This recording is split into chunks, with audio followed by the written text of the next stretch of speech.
What's up, guys? Before we begin today's episode, I wanted to premiere Wyatt's new song. It's called Carbondale by the band Great Big Cow. It's available on Spotify and iTunes. Please go stream it. I have a bet with him. If the stream gets to 1 million streams, he must try sushi for the first time. So, yeah, please go stream it. The link is in the description. And here it is. Why she winking to find out I'm slowly sinking away?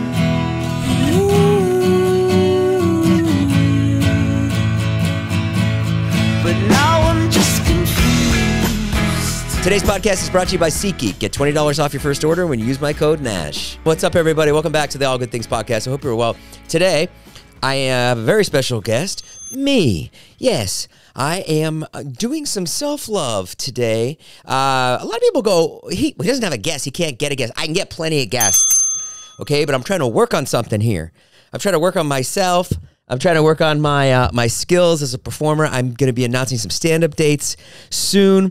One of the biggest problems with doing this podcast is a lot of the things that I'm writing you're going to see today, so you don't have to pay to come see me.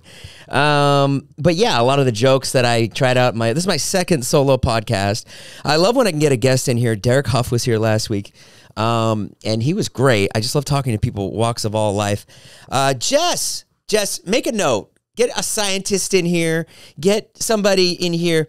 Joe Rogan always has like cool scientists on, and people that are. I'm making sure I'm in focus, and cool people of that nature.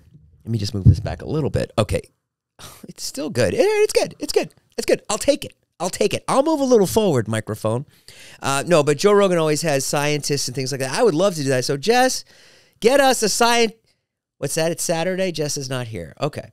The reason I'm recording on a Saturday for a Monday podcast is that I was in the Bahamas last week, went down there and with David and Corinna, had a little vacation, and it was fun.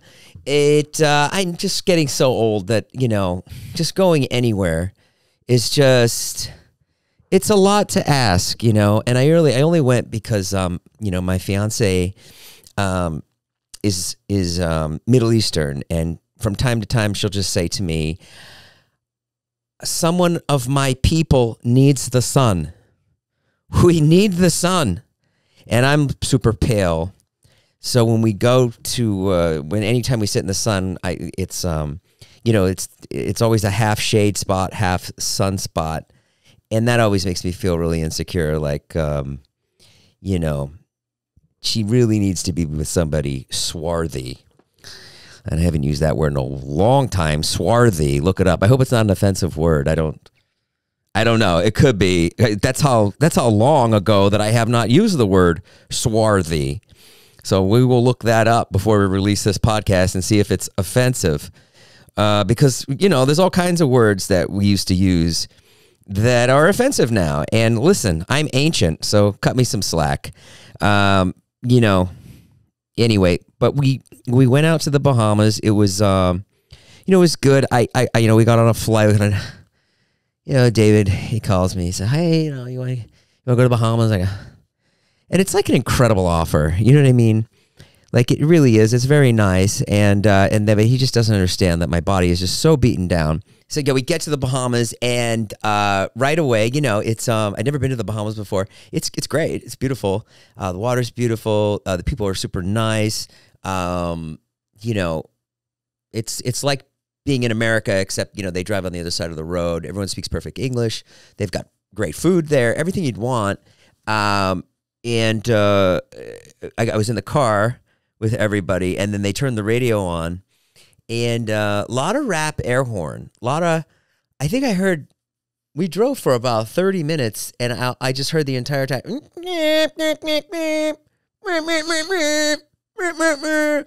And the guy would go on and be like, "Oh, it's time to say Happy Friday. It's time to say hello to everybody. Let's say hello to our neighbors." And then there was one part where I guess that they're not like so sensitive to race as we are here in the States. At least you would never hear this on the radio. But it was like a good 5 minutes where the DJ called out every race, and he would just go, Hello to the white people. Chinese people. Latin people. And it was pretty interesting. I didn't really see any Chinese people there, but I'm glad that they're calling them out. We went to the, we got there, we got to the place. It was a, you know, it's funny when things, they sound good on paper, but then the reality of them sets in. In this case, we were, they go, it's on an island. The house is on an island. You have to take a boat to get to your house. I was like, oh my God, this sounds so freaking dope and amazing. And of course, it was an amazing trip. I'm super grateful to David and Corinna. I'm here to complain though, because what else? I'm just going to sit here and tell you that it was amazing, because parts were amazing and parts were not amazing. Well, first you get on the boat, you go, oh my God, this is crazy. We got to take a boat where we're going, and then you get there and they're like, yeah, and the boat. Reggie goes, the boat will come pick you up anytime you want. Which, after a couple days, I learned to find out, as long as it's at 5 o'clock when we go to dinner, the boat will come and pick you up. But, you know, if you need anything like tampons, you're going to be walking down the beach a couple miles. And so we were it was a little island locked. So it is funny when you're like, you think you have paradise, but of course I'll find something wrong with it. And so, you know, sure enough, the next day came and, you know, we wanted lunch, and it was like, we had to walk a mile to Atlantis, to get some lunch. And, you know, it is just tough. Like, I just, you know, I was there to help David, but, you know, I just don't fit in. You know, I'm just getting so old. And I just, even when I went to Coachella, I was just like, oh, why would we want to go stand in the dirt, you know? You know, you got that feeling. I really saw it at Coachella this time where I was like, because, you know, I wasn't on drugs. And I was standing in a field of dirt at like midnight at the Neon Carnival party, which was really hard to get into. And I really busted my hump to like get tickets to it. And I went and picked up the tickets 3 days before. I got a wristband. I sat with a tight wristband on my wrist for 4 days waiting for this Neon Carnival. And I got there and it was just a bunch of people standing around in the dirt. It was just like, and then I thought, what am I doing here? And I go, oh, right, I'm not on Molly. That's what it is. This is someone, a genius, really, whoever thought of Coachella is so genius. I can imagine when they pitched it, you know, they're like, well, we're going to have it. We're going to have it in the dirt, in the sand, in the middle of the desert, where it's really hot. And someone went, oh, well, no one's going to want to go do that. And then the guy goes, no, everyone's going to take Molly. It's okay. And they went, oh. I mean, that's a pretty good, it's a great business plan, honestly. If your customers take Molly, you know, where else do they take Molly other than Coachella? But yeah, anywhere you can find drug addicts, you really can lower the product. But yeah, so, you know, and so we were there, and another thing that was funny was, you know, we were there, and you know, a lot of the girls out there, they do OnlyFans, and some of the boys too, they do OnlyFans, and you know, which is great. I think OnlyFans is awesome, but like being around that, I you know, I just don't know how to act. You know, if people are like walking around naked or whatever, like I just don't know what to do. You know, I don't want to be like old pervert or whatever. And there was one moment where I was like, we were landlocked, we were island locked. And so my fiance and I, Nivine, we were like, we're going to go walk to the sundry store and get some things that we need. We primarily wanted Diet Coke. I've developed a bad Diet Coke habit. Don't edit that habit, just say Coke habit. And so we walk, you know, and I get up and I start walking down the beach. I'm in the sand, you know, and so I get to the sundry place. I walk a mile. And it's like $50 for Diet Cokes. And so then I'm like walking back with the Diet Cokes in the sand. And my fiance's like, I'll carry it. I'm like, no, I'll carry it. I'm the man, you know, I'll do it. You know, of course I'll carry it. And I'm like walking, sweating. And then I come upon, you know, the girls, they're in the water. we had left them. We had said goodbye to them on the beach. We're like, okay, we're going to the sundry store. And then we come back, and now they're in the water. And they start waving like that. And I've got my bag of Diet Cokes, and, you know, I want to be like so badly. I'm so thrilled someone's talking to me. And so I start to walk over, and they're like, no, no, no, no. I'm like, what? And they're like, no, no, no, no. And I'm like, what? I can't. And what they're saying is, we're nude. Don't come any closer. But I can't hear them because I'm so old. So I'm like, huh? And now I'm like really trying to get over there because I'm embarrassed, you know, that I'm. And so I'm just walking towards, you know, 6 nude. They weren't all nude, but 6 nude women. And finally, I got close, and, you know, Corinna was like, we're nude. And I'm like, the news? What's the news? I just paid $50 for Diet Coke. Oh, you're nude. Oh, okay. I'll keep walking. It's just embarrassing. So embarrassing. I just don't even want to leave my house most of the time. I don't. I like to leave my house. I like to go to like the gym, and I like to go see Todd and Joe, and that's about it, you know. But yeah, and then it kind of kept happening. Like, then again, I was hungry because I was trying to work out, you know. And I said to Nivine, I go, oh, what are we gonna do to eat? We gotta eat. And she does this thing where it's like, I'm not hungry.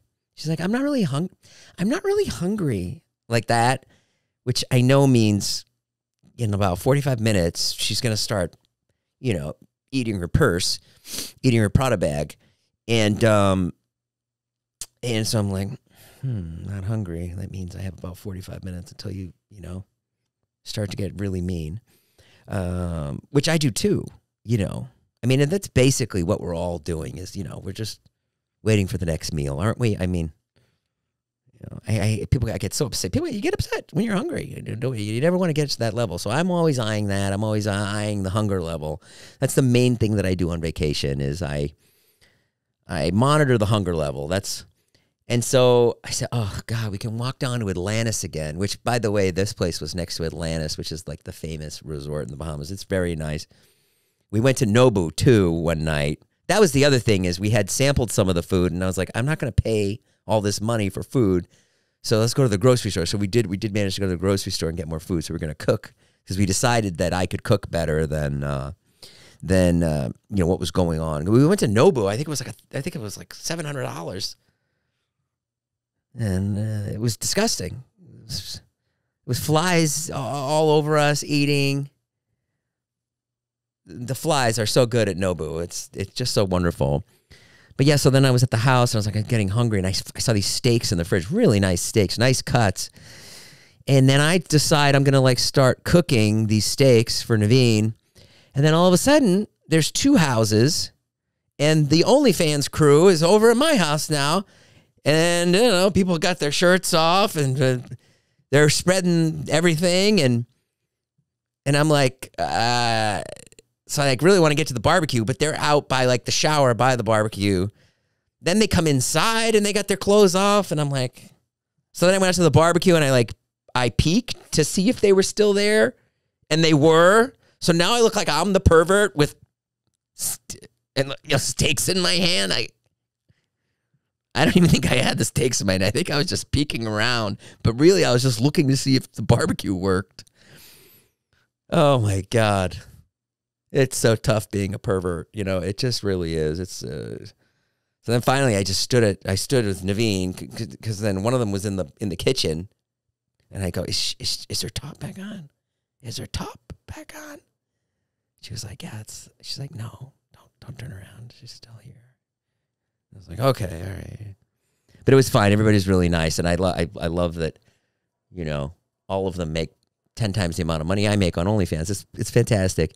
No, I'm actually very, very proud of them. They do a good job. And yeah, and I just hated being in the way. But no, it was a fun trip, and it was great. Flying back was a bit of a disaster. We got the plane. You take one plane from the Bahamas, from Nassau to Fort Lauderdale. Then there's a layover. So, okay, that's fine. So then I get on my flight from Fort Lauderdale to LAX. It's going off pretty good, And I splurged for first class because David had paid for the first leg of the trip, and which was really nice of him. And I said, I'll pay for the second leg. That's fine. And so because I didn't pay for the vacation and I didn't pay for the first leg of the trip, I said I'll splurge for first class. Okay, so it's about $3,000. Okay.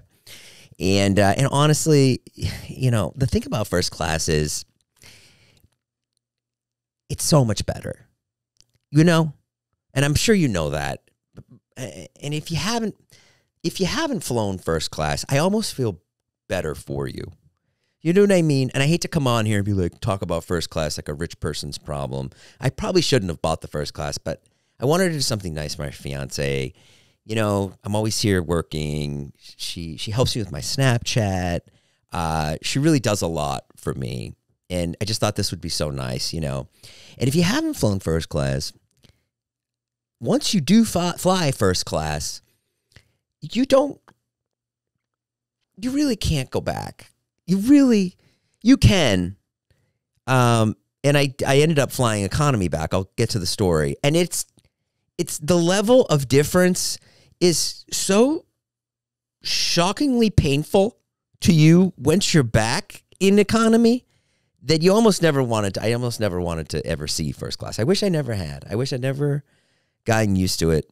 But yeah, so I was in my first class seat. I was fucking loving life, I'm watching a documentary on this is great. It's the only time I would do this. I'm watching a documentary on the guys who made Jurassic Park. It's called Jurassic Punks or something like that.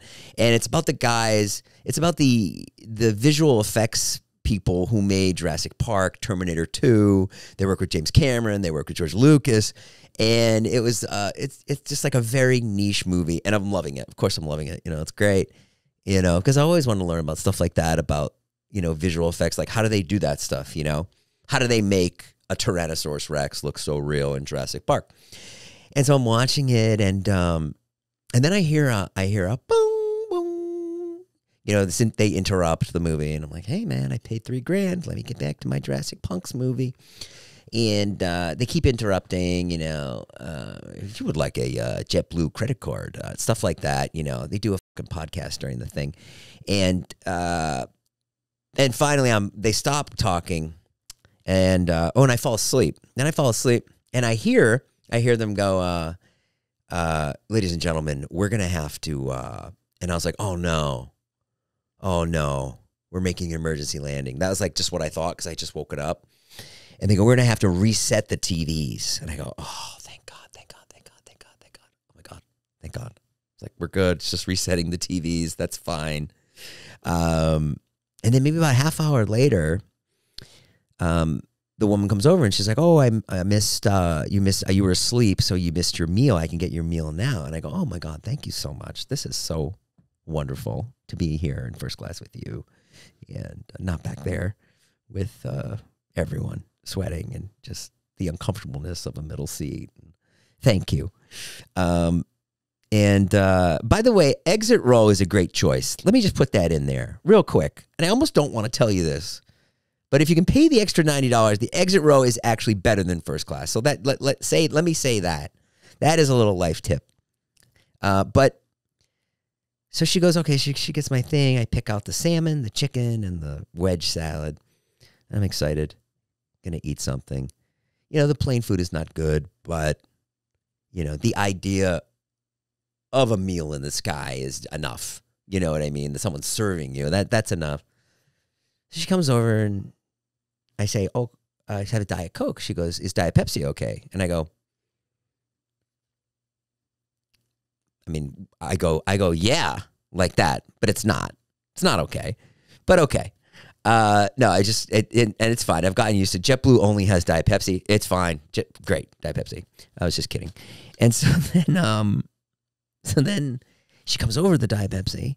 She hands me the can like that.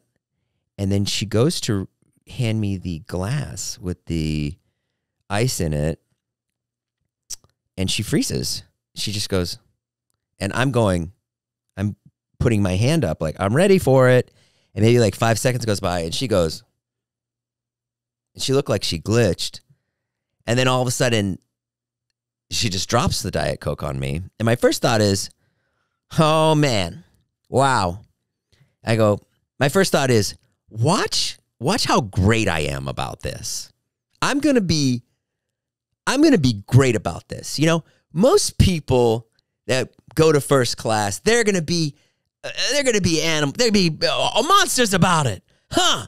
How dare you? How dare, huh?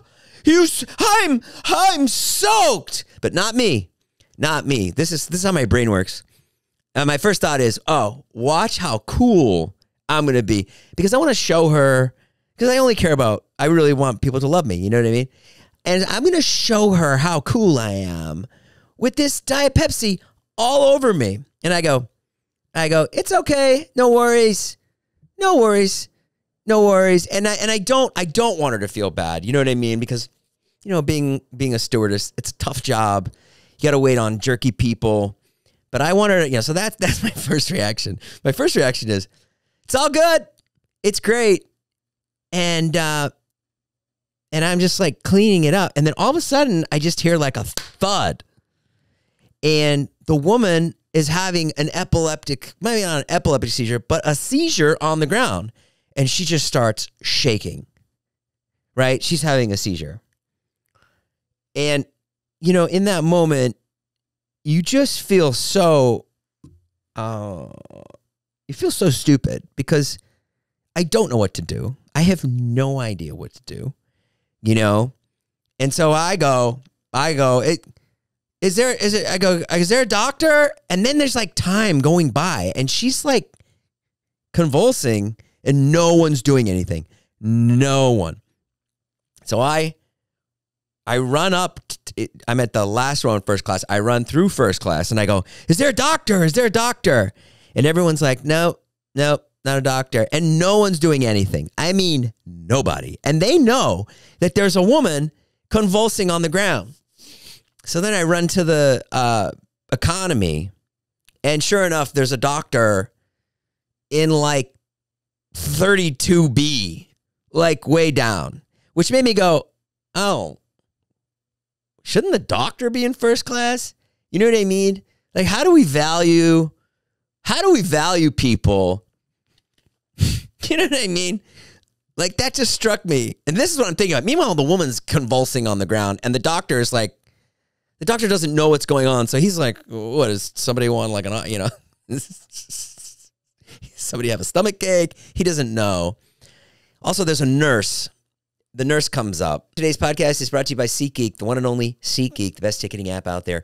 The ticketing app that's been with me for the last 4 or 5 years, just sponsoring my YouTube videos and now sponsoring this podcast. They've been on this podcast since the beginning. We've done 35 episodes of this podcast. SeatGeek has sponsored more than half. So thank you so much, SeatGeek. I think maybe 3/4 of these podcasts.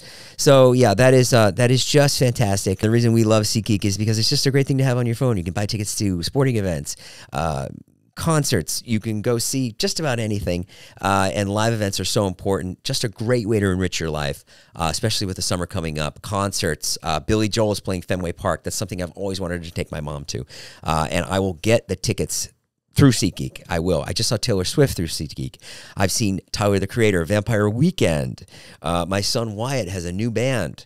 Their tickets are not on SeatGeek yet, but I hope one day that we go on SeatGeek and check it out. And also, if you go on SeatGeek, they'll tell you, they have a great thing on the front page. It is the top 10 events in your area. So yeah, that's always cool. Lollapalooza is coming up. So yeah, just a great way to spend the summer. Go see a live event. Get your tickets now while the prices are lower. The tickets will get more expensive as you get closer to the show.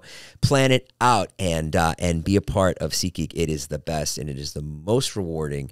It is my favorite sponsor because it's something that I really, really believe in. And I use. And right now, guys, you're going to get $20 off your first order. When you use my code NASH, go to the link in the description, and you can get $20 off your first order. That's an incredible deal from SeatGeek, an incredible deal from your friends here at All Good Things. So go use it and go support SeatGeek because they have been supporting us for years. All right, Thank you, SeatGeek, and back to the podcast. So anyways, the back to the story, the woman is having her seizure, and the nurse is there first. And the nurse is doing a good job. The nurse holds the head, puts something for her to bite down on the towel. And then I run, and I get clean towels from first class. Not to make myself sound like a hero, but I was trying. I was trying to do something. And then there was an interesting interaction. The nurse got there first, and the doctor got there maybe like a minute later. And I go, oh, she goes, I'm a nurse.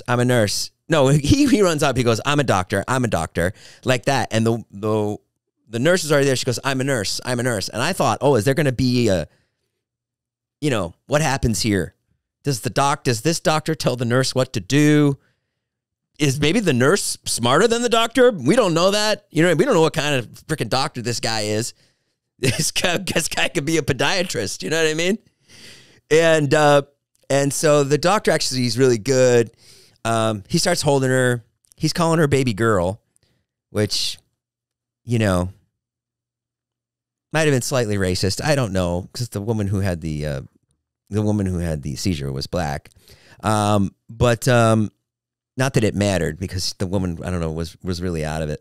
And so they get her sitting in a chair. And they get her doing better.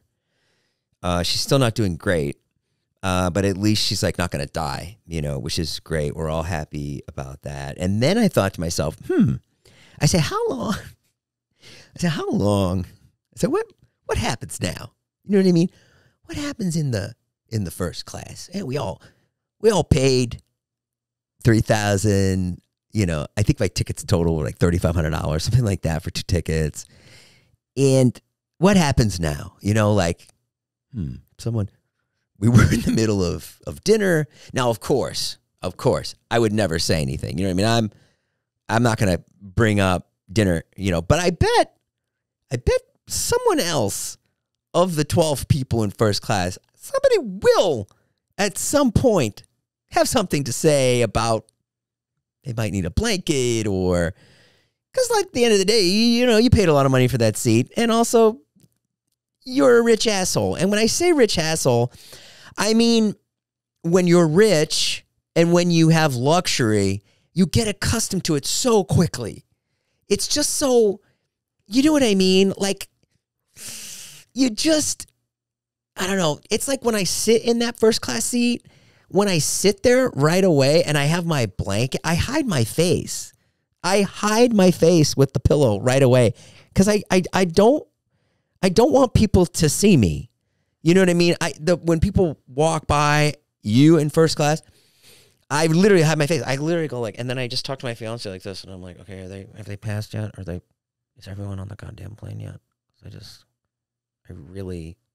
want to watch Wedding Crashers, So yeah, so it was, and then sure enough, it took about maybe about 7 minutes after the seizure stopped, the woman next to me goes, "Hey, we were in the middle of dinner, sir. We're just letting you know that we didn't get our dinner," like that. And then the steward was like, "I'm dealing with her right now.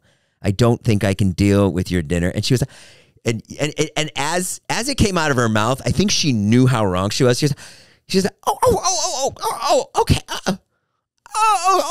okay.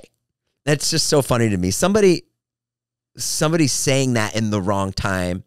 My tray table, I can't get it to, okay. No, actually, I got it. It's good. So yeah, so that was that. And then, so we had to emergency land. So then I was like, oh man, I'm almost home. I'm almost back from the Bahamas. I got a podcast to record. And they're like, we're going to have to emergency land because you can only have, there's 4 stewards, 4 people, 4 flight attendants, and you can't fly with 3. You need 4. And they're like, well, we're going to pick up a flight attendant in Houston. Like, what? You're going to pick up a flight attendant in Houston? Like there's one just waiting? No. There's no. On a Friday night at 10 o'clock, you're just going to pick up one? We're going to stop by the flight attendant college and, I mean, they can barely get people to be flight attendants now. There's not one waiting for us. So yeah, we emergency land in Houston, IAH, George Bush. And my Nivine is from Houston. So she's like kind of excited to show me around the Houston airport. I'm like, Jesus Christ, this is awful. Everywhere we go, she's like, and she just keeps bragging about Houston. Like, they had a lot of, it is a really nice airport. She's like, look at this airport. See? That's how we do it in Houston. We spread out. We've got lots of money from the oil. Then we went and had some fajitas, and the salsa was hot. She was like, hot salsa. Not going to get that in any other state. That's how we do it in Houston. Then we went to a Wendy's. Oh, we went to a Chick-fil-A, and she asked for grilled nuggets, and they didn't have any. Yeah. So then we're in Houston. Now there's a good 2 hours of like, are we taking off? Is there a flight attendant coming? And I love my fiance so much because she was just like, what? She's traveled the world, and she's just like, it's not happening. She's like, might as well get your bags and go. And I was like, no, let's wait it out. Maybe, you know, the airlines always come through, which they don't. And somebody had to get a voucher and blah, blah, blah, blah, blah. And so we ended up staying at a Courtyard Marriott in Houston, which was actually great. It was so nice to sleep. Then we woke up this morning and flew home. So that was, that was my trip to the Bahamas. The woman was fine, by the way. She walked off. She just had a seizure. And I hope that she's doing well if she sees this podcast. I don't remember her name. And next time, make it a Diet Coke. Maybe we wouldn't have these problems. No, I'm just kidding. But yeah, that is the podcast for today. I hope you guys are great. I hope everything's going well. We'll be back with a new guest next week. I'm working on guests. Truthfully, we've had about 4 guests canceled day of here, and which is fine. But I'm constantly working on guests. I'm trying to get great people on here, and I hope you liked this solo podcast. If you did, please leave a comment. And let me know, and I will see you next week here on All Good Things. All right, bye-bye. But now I'm just confused.